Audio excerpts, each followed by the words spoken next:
ദൈവത്തിൻ്റെ പരിശുദ്ധമായ നാമത്തിന് നന്ദിയോടെ സ്തോത്രം ചെയ്യുകയും സ്തുതിക്കുകയും ചെയ്യുന്നു. ഈ അനുഗ്രഹിക്കപ്പെട്ട ദിവസത്തേക്കുള്ള ദൈവത്തിൻ്റെ ആലോചന സ്വർഗസ്ഥനായ ദൈവം തയ്യാറാക്കി നമുക്ക് തന്നിരിക്കയാൽ അത് ആവലോടെ കൈക്കൊള്ളേണ്ടതിന് ആർത്തിയോടെ കാത്തിരിക്കുന്ന എല്ലാ പ്രിയപ്പെട്ടവർക്കും യേശുക്രിസ്തുവിൻ്റെ ധന്യമുള്ള നാമത്തിൽ വിനീതമായ സ്നേഹവന്ദനങ്ങൾ അറിയിക്കുന്നു. ഓരോ നാളും നമുക്ക് ആവശ്യമുള്ളതെല്ലാം കരുതി നമ്മെ സ്നേഹിച്ചും വാത്സല്യച്ചും ഓമനിച്ചും കരുതിയുമെല്ലാം നമ്മെ കാത്തു പരിപാലിക്കുകയും വഴി നടക്കേണ്ടതിന് തക്കവണ്ണം വചനം കൊണ്ട് പ്രകാശനമൊരുക്കി നമ്മെ കരുതുന്ന മഹാദൈവത്തിൻ്റെ തിരുസന്നിധിയിലിരുന്നു കൊണ്ട് ദൈവത്തിന് സകല പുകഴ്ചയും മഹത്വവും ആരാധനയും സ്തുതിയും കരയറ്റിക്കൊണ്ട് ഇന്ന് പരിശുദ്ധ ദൈവത്തിൻ്റെ തിരുഹൃദയത്തിനകത്ത് നമുക്ക് തരാൻ വേണ്ടി കർത്താവ് മറച്ചു വച്ചിരിക്കുന്ന ദൈവാലോചനയിലേക്ക് നിങ്ങളുടെ ശ്രദ്ധയെ ക്ഷണിക്കുകയാണ്. റോമാലേഖനം 16-ാം അധ്യായം 1-2 വാക്യങ്ങൾ ഞാൻ നിങ്ങളെ വായിച്ചു കേൾപ്പിക്കാം. ആലോചനയ്ക്കായി റോമാലേഖനം 16-ാം അധ്യായത്തിൻ്റെ 1-2 വാക്യങ്ങൾ. നമ്മളുടെ സഹോദരിയും കെംക്രയ സഭയിലെ ശുശ്രൂഷക്കാരത്തിയുമായ ഫേബയെ നിങ്ങൾ വിശുദ്ധന്മാർക്ക് യോഗ്യമാം വണ്ണം കർത്താവിൻ്റെ നാമത്തിൽ കൈക്കൊണ്ട് അവൾക്ക് നിങ്ങളുടെ സഹായം വേണ്ടുന്ന ഏത് കാര്യത്തിലും സഹായിക്കേണ്ടതിന് ഞാൻ നിങ്ങളെ ഭരമേൽപ്പിക്കുന്നു. അവളും പലർക്കും വിശേഷാൽ എനിക്കും സഹായം ചെയ്തിരിക്കുന്നു. അവളും പലർക്കും വിശേഷാൽ എനിക്കും സഹായം ചെയ്തിരിക്കുന്നു. റോമാലേഖനം 16-ാം അധ്യായം ഒരു കടപ്പാടിൻ്റെ അധ്യായം പോലെയാണ് പൗലോസ് എഴുതി അവസാനിപ്പിക്കുന്നത്. ഒന്നിലധികം ആളുകൾ, പലർക്ക് സഭ കടപ്പെട്ടിരിക്കുന്നു, പൗലോസ് കടപ്പെട്ടിരിക്കുന്നു.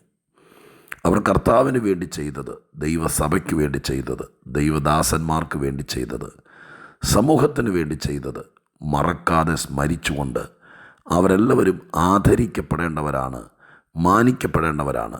അവരെല്ലാവരും പ്രശംസയ്ക്കും അതുപോലെ ദൈവത്തിൻ്റെ തിരുസന്നിധാനത്തിൽ ദൈവമക്കളുടെ നന്ദിക്കും എല്ലാം അർഹരാണ് എന്നുള്ള ബോധ്യത്തോടുകൂടെ ഓരോരുത്തരും ചെയ്ത ദൈവപ്രവൃത്തി എല്ലാവരും ഒരുപോലല്ല ചെയ്തത്. പൗലോസിന് വേണ്ടിയും കർത്താവിൻ്റെ തിരുനാമത്തിന് വേണ്ടിയും ഈ അധ്യായത്തിനകത്ത് പലരും പല വിധത്തിൽ പ്രയോജനപ്പെട്ടിട്ടുണ്ട്. ഇത് ചെയ്ത കാലത്തൊന്നും അവർ പ്രതിഫലം പ്രതീക്ഷിച്ച് കാണില്ല. ഒരിക്കൽ പോലും ഒരു നന്ദി അവർക്ക് ലഭിക്കുമെന്നോ ലഭിക്കണമെന്നോ ആഗ്രഹിച്ച് കാണില്ല. പക്ഷേ നാം ദൈവത്തിൻ്റെ തിരുസന്നിധിയിൽ ചെയ്തതെല്ലാം ഒരു നാൾ ഈ ഭൂമിയിൽ വെച്ച് തന്നെ ഒരു പക്ഷേ ദൈവമായ കർത്താവ് ഓർപ്പിക്കുകയും അതിന് അർഹതപ്പെട്ട ആദരവുകൾ നൽകപ്പെടേണ്ടതിന് ദൈവമായ കർത്താവ് അവസരമൊരുക്കുകയും ചെയ്യുമെന്ന് ഈ ഒരു അധ്യായത്തിലല്ല, പല അധ്യായത്തിൽ തന്നെ നമുക്ക് പല കാര്യങ്ങളിൽ തന്നെ മനസ്സിലാക്കാൻ, പലരിലൂടെ വിഷയത്തിൽ പോലും മനസ്സിലാക്കാൻ നമുക്കിടയായി തീർന്നിട്ടുണ്ട്. യോബിനെക്കുറിച്ച് ദൈവം തന്നെയല്ല പറഞ്ഞത്, യോബിൻ്റെ മുഖത്തെ ആദരിച്ചിരിക്കുന്നു. അങ്ങനെ നല്ല കാര്യങ്ങൾ, സഹിഷ്ണുത, ദൈവത്തിന് വേണ്ടി നിന്നത്, സാക്ഷ്യം കളയാതെ സൂക്ഷിച്ചത്, ഇതെല്ലാം ഈ ഭൂമിയിൽ വെച്ച് തന്നെ ആദരിക്കപ്പെടേണ്ട ചില സന്ദർഭങ്ങൾ ദൈവമായിട്ടുണ്ടാക്കും. അത് മറ്റുള്ളവരെ കൊണ്ട് പറയിപ്പിക്കാനും അർഹതപ്പെട്ടവരുടെ കയ്യിൽ നിന്ന് ഏറ്റുവാങ്ങുവാനുമെല്ലാം സർവശക്തനായ ദൈവം അവസരങ്ങൾ ഒരുക്കുന്നവനാണെന്ന് ഞാൻ വീണ്ടും പറയുന്നു. അതിനേക്കാൾ മുമ്പ് പൗലോസ് ഈ അധ്യായത്തിൽ പലരോടും കടപ്പെട്ടിരിക്കുന്നു, പല വിധത്തിലും. ആ കടപ്പാടുകൾ അദ്ദേഹം ഏതെങ്കിലും വിധത്തിൽ പ്രതിഫലമായും സ്നേഹമായും മറ്റു പലതുമായിട്ട് തിരിച്ചു കൊടുക്കാൻ പലരോട് പങ്കുവയ്ക്കുകയാണ്.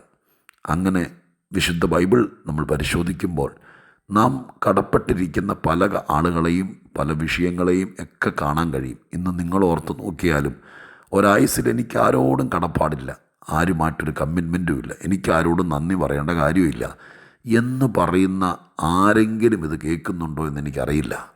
തിരിഞ്ഞു നോക്കുമ്പോൾ ഒരുപാട് പേരോട് നന്ദി പറയാൻ, ഒരുപാട് പേരെ ചേർത്ത് നിർത്താൻ, ഗതികേടിൻ്റെ കാലത്ത്, ഇല്ലായ്മയുടെ കാലത്ത് നമ്മെ കരുതിയ, താങ്ങിയ, സഹായിച്ച പലരെയും പിന്നീട് തിരിച്ച് അങ്ങോട്ട് അവർക്കും ഏതെങ്കിലും കാര്യത്തിൽ സഹായിക്കണം, ആ കരുതലുകൾ നന്ദിയോടെ മടക്കി കൊടുക്കണം എന്ന് ജീവിതത്തിൽ കടപ്പെട്ടിരിക്കുന്നവരായിരിക്കാം 100% എനിക്ക് തോന്നുന്നില്ല ഒരു വിധത്തിലല്ലെങ്കിൽ മറ്റൊരു വിധത്തിൽ ആരോടും യാതൊരു കടപ്പാടുമില്ലാതെ ഒരായുസ് പൂർത്തീകരിച്ച് ഈ മണ്ണിൽ നിന്ന് മടങ്ങിപ്പോയവരുണ്ടോ എന്ന് എനിക്കറിയില്ല.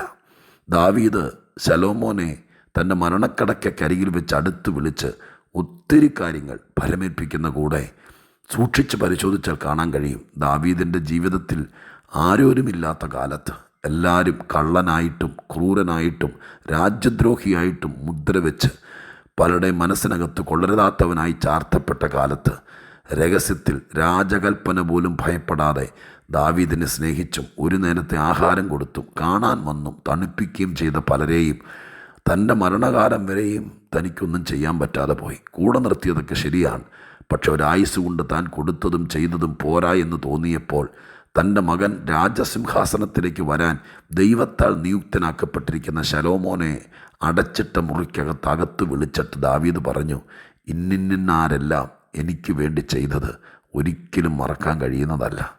അവരെന്നെ അത്ര കണ്ട് കരുതി സ്നേഹിച്ചു, അതുകൊണ്ട് അവരെ ഒരിക്കലും മറക്കരുത്, അവർക്ക് വേണ്ടതെല്ലാം ചെയ്തേക്കണം എന്ന് അടുത്ത തലമുറയോട് പോലും ആ കടപ്പാട് പറഞ്ഞിട്ട് അക്കരെ നാട്ടിൽ പോയതാണ് ഭക്തനായ ദാവീദ്. ഇതുപോലെ ജീവിതത്തിൻ്റെ പ്രത്യേക മേഖലകളിൽ നാം നമ്മെ തന്നെ പരിശോധിച്ചാൽ ഒത്തിരി പേരോട് കടപ്പെട്ടിരിക്കും.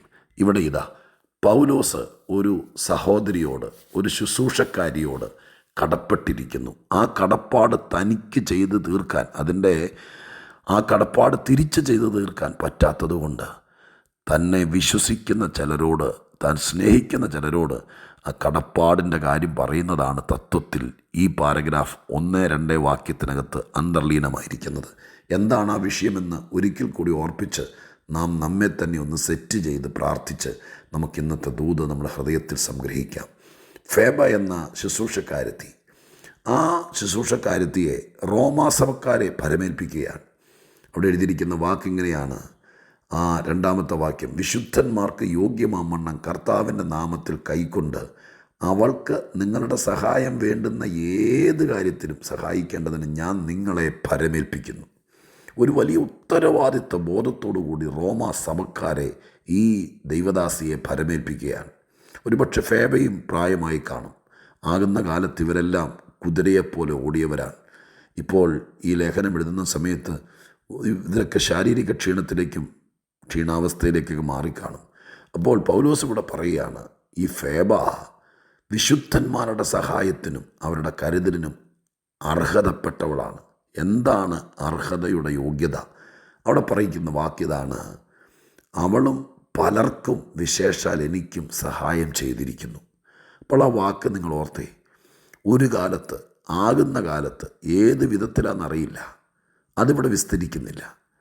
തന്നാൽ കഴിയുന്ന സഹായം ആർക്കൊക്കെ വേണ്ടിയിട്ടാണ്? പലർക്കും വിശേഷാൽ എനിക്കും സഹായം ചെയ്തിരിക്കുന്നു. പൗലോസിന് എന്താണെങ്കിലും ഈ സഹോദരിയുടെ കയ്യിൽ നിന്ന് എന്തൊക്കെയോ സഹായം കിട്ടിയിട്ടുണ്ട്, എന്തൊക്കെയോ കരുതലുകൾ, എന്തൊക്കെയോ സഹായം. പൗലോസിന് മാത്രമല്ല, സഭയ്ക്കകത്ത് പലർക്കും ഇവർ സഹായിച്ചിട്ടുണ്ട്. അങ്ങനെ ഒരു സഹായം ആവുന്ന കാലത്ത് ചെയ്തതുകൊണ്ട് അവൾ ആവശ്യപ്പെടാതെ മറ്റ് ചില സമ്പന്നരായിരിക്കാതെ, ഞാനങ്ങനെ വിചാരിക്കുക, റോമാസഭ അറിയപ്പെടുന്ന സഭയാണ്, സമ്പന്നതയുടെ ഒരു സഭയാണ്. ആ സഭക്കാരിൽ പലരോടും പറയുകയാണ്, നിങ്ങൾ ഫേവയെ കൈക്കൊള്ളണം. നിങ്ങളുടെ ഏതെങ്കിലും ഒരു സഹായം അവൾക്ക് ആവശ്യമായി വന്നാൽ, സഹായം വേണ്ട ഏത് കാര്യത്തിലും അവരെ സഹായിക്കണം. ഞാനിങ്ങനെ ആ ഭാഗത്തിൻ്റെ അവസാന ഭാഗത്തേക്ക് വരട്ടെ. ആയുസ് തീരുന്നതിനേക്കാൾ മുമ്പ് സഹായം വേണ്ട ഏറെ പ്രാർത്ഥിക്കുന്നവരുടെ, ദൈവമക്കളുടെ, ശുശ്രൂഷകന്മാരുടെ, നല്ല ആൾക്കാരുടെ സഹായം വേണ്ടുന്ന ഏതെങ്കിലുമൊക്കെ വിഷയം നമ്മുടെ മുമ്പിൽ വരും. ഇന്നും ഒരുപക്ഷെ പണമായിരിക്കില്ല, മറ്റേതെങ്കിലും സഹായമെന്ന് കേൾക്കുമ്പോൾ പെട്ടെന്ന് ചുറ്റുപാത്രവും ബാഗും കുടയുമാണെന്ന് വിചാരിക്കരുത്. അത് മാത്രമല്ലല്ലോ സഹായം. ഏതെങ്കിലും ഒരാൾക്ക് പണം ആണെന്ന് വിചാരിക്കരുത്. വീട് വയ്ക്കാൻ ഇച്ചിരി കാശ് മാത്രമാണെന്ന് വിചാരിക്കരുത്. സഹായം ഒരു മനുഷ്യനെ സംബന്ധിച്ചിടത്തോളം പണം മാത്രമല്ല, കഴിച്ചാൽ ദഹിക്കുന്നതും ധരിച്ചാൽ കീറിപ്പോകുന്നതുമായിരിക്കുന്ന എന്തെങ്കിലുമല്ല, അതിലപ്പുറം മനസ്സിനെ, ആത്മാവിനെ, ഹൃദയത്തെ ഒക്കെ തണുപ്പിക്കുന്നതൊരു സഹായമാണ്. ഏതൊക്കെ വിധത്തിൽ നമുക്കൊരു സഹായിയാകാമെന്നറിയോ? ഒത്തിരി വിധത്തിൽ ചിന്തിച്ചാൽ നമുക്കും ഒരു സഹായിയാകാം. ഒരു കാര്യം പറഞ്ഞ് ഞാൻ അവസാനിപ്പിക്കാം.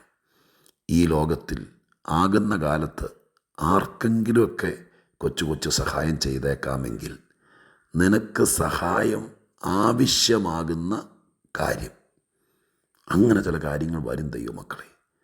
ഒരു പ്രാർത്ഥിക്കുന്ന മനുഷ്യൻ്റെ സഹായം, ഒരധികാരത്തിൻ്റെ ശുശ്രൂഷയുള്ള മനുഷ്യൻ്റെ സഹായം, ഒരാലോചന ദൈവത്തിൽ നിന്ന് പ്രാപിച്ചിട്ട് പറഞ്ഞു തരാൻ കഴിവുള്ള എല്ലാവരും ഇല്ല.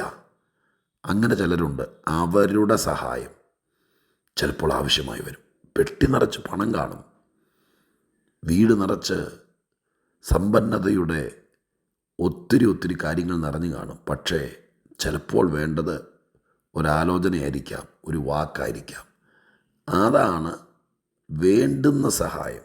അങ്ങനെയല്ല ഇവിടെ പറഞ്ഞത്. സഹായം വേണ്ടുന്ന കാര്യം, ഏത് വിഷയത്തിലാണ് സഹായം വേണ്ടി വരുന്നതെന്ന് പറയാനൊക്കെയല്ല.